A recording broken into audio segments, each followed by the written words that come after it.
আমাকে অনেকেই প্রশ্ন করেন যে ভাই, রাশিয়া এত বড় একটা দেশ বা এত শক্তিশালী একটা দেশ, ইউক্রেন ছোট্ট একটা দেশ, তারপরও কেন ইউক্রেন রাশিয়ার সাথে পারে না? দেখেন, এটা একটা কেবল, ফাইবার কেবল। এটা হচ্ছে এফপিভি কেমিক্যাল যে ড্রোনে ব্যবহার করে হচ্ছে ইউক্রেনিরা ওয়াইফাই হিসেবে, কারণ যেহেতু নেটওয়ার্ক জ্যামের কারণে ড্রোনটা চলতে পারে না, তাই এটা প্রায় 30 কিলোমিটার 35 কিলোমিটার এই ফাইবার কেবলের মাধ্যমে ওই ড্রোনটা চলে।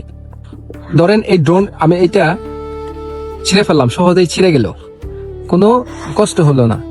কিন্তু এইটার যদি আমি ধরেন এই কেবলটারে আমি 1 2 3 4 5 6 7 8 9 10 ছিঁড়তে যাই, খুব শক্তি লাগতেছে আমার, ছিঁড়তেছে না, এটা ছিঁড়তেছে না, কিন্তু ছিঁড়তেছে না সহজে, কি হইতেছে না, ছিঁড়তেছে না। এটা মাত্র 8-10টা পেজ দেওয়ার কারণে এটা ছিঁড়তেছে না।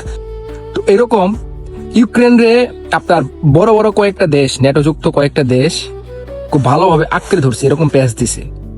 সেটা হচ্ছে ফ্রান্স, ইতালি, তারপর আমেরিকা, জার্মানি, ইউরোপের শক্তিশালী কয়েকটা দেশ ইউক্রেনের সাথে ইউক্রেনের সার্বিক সহযোগিতা দিয়ে, ডেনমার্ক সহ ইউরোপের বড় শক্তিশালী দেশগুলো ইউক্রেনকে সাপোর্ট দিছে। যখন এক আলে থাকবে তখন এটা আমি সহজে ছিঁড়তে পারবো, কিন্তু যখন কয়েকটা পেজ দেওয়ার পরে সেটা ছিঁড়তে আমার খুব কষ্ট হইতেছে।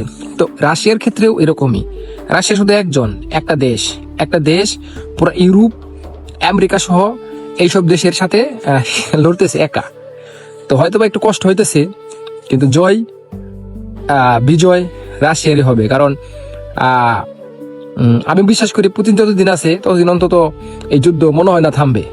কারণ পুতিন যে শর্ত দিছে, পুতিনের শর্তের উপরেই ওদের মানতে হবে।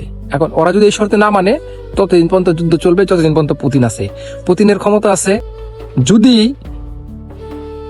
পুতিনের যে শর্ত সেই শর্ত না মানে, এই যুদ্ধ 2030 সাল পর্যন্ত চলবে, যদি পুতিনের শর্ত না মানে। আর যে পুতিনের শর্ত মানে, কালকে যুদ্ধ বন্ধ হয়ে যাবে। তো এই হচ্ছে অবস্থা। অতএব ইউক্রেন ছোট দেশ না, ইউক্রেনের অনেক দেশ মিলা আঁকড়ে ধরে আছে, যেরকম আমি পেজ দিয়ে দেখাইলাম, এরকম পুরো পেজ দিয়ে রাখছে। অর্থনৈতিক সাপোর্ট, কূটনৈতিক সাপোর্ট, সব ধরনের সাপোর্ট ইউক্রেনকে দিয়ে রাখছে।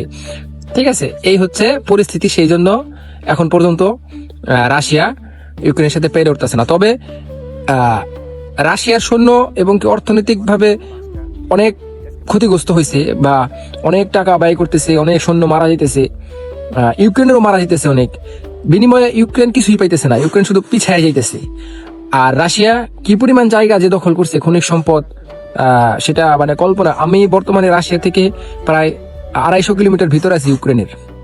তা আপনি চিন্তা করেন, স্কোয়ার হিসেবে করলে কত, ডোনবাক্স, রোস্টভ ডন, তারপর হচ্ছে গিয়া এই লুগান্স্ক, লোহানেক্স, কত জায়গা আপনার দখল করে ফেলছে। অতএব ইউক্রেনকে হারবে, কিন্তু সময় লাগবে, আরো সময় লাগবে। পুতিনের শর্ত না মানলে এই যুদ্ধ 2030 সাল পর্যন্ত চলবে।